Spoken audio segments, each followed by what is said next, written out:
Bakit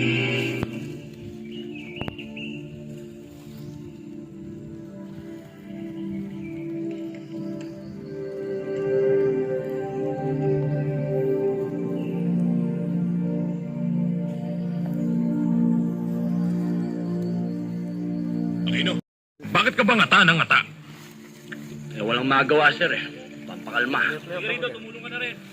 Pampalis nervyos, ganun ba? Kung nervyoso kayo, sir, ganun yun. Palami! Mag-conduct ulit kayo ng patrol. Near the encounter area. And if possible, as early as you can. Is that clear? Yes, sir. Mag-establish kayo ng ambush position para hindi makalapit ang kalaban.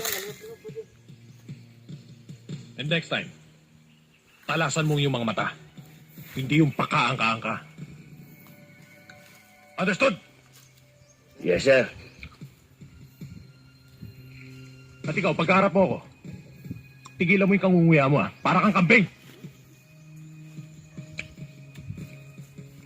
Ininervyos ka ba sa akin o natatakot ka? Ha?